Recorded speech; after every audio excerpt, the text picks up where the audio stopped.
Driver says Sir Topham Hatt's coming home tomorrow, said James a week later.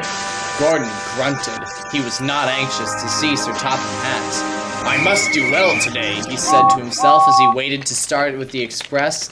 A good run today might help if Sir Topham Hatt hears about it. Things did not begin well, though.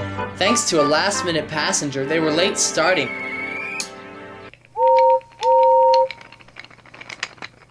Which meant Gordon missed his path at the junction and was delayed there too.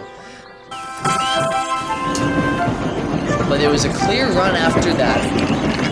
It flashed through Edward's station, going splendidly. They were halfway up the hill when there was a clatter beneath Gordon's cab. Suddenly, he felt a blast of cold air up his middle, as if there were a gap between his boiler and his cab. Whoosh! He gasped. What's happened?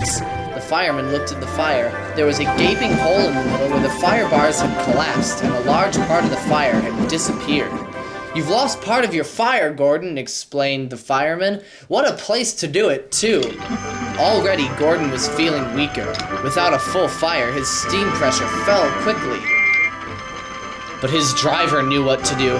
Find the biggest piece of coal you can and put it across the hole, he told the fireman. That'll stop some of the cold air from getting in, and we should be able to hold steam better.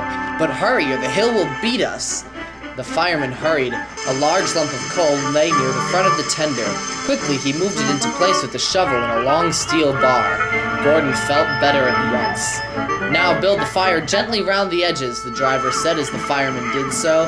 The driver adjusted Gordon's controls to make best use of his steam. Right, Gordon, he said when the fireman had finished. Now it's up to you. Gordon tried his hardest, but it was tough going. I must do it! I must do it! He told himself, pounding up the hill. He'd stuck there once before and was determined not to do it again. Poor Gordon was getting very breathless. I will do it! I will do it! He panted, but he was careful not to pant too loudly in case he blew away what was left of his fire. He shut his eyes and struggled on. At last, Gordon felt the slope easier to climb. Cautiously, he opened his eyes. Yes, he was nearly at the top. I've done it! I've done it! He gasped triumphantly. The fireman mopped his brow. That was splendid, Gordon, he said. Now you deserve a rest. A signalman turned them onto a goods loop and they telephoned the works for a pilot engine to be prepared. While they waited, the passengers got out and told Gordon what a useful engine he was. Boko was at the works to help. And the two engines finished the journey without any further trouble.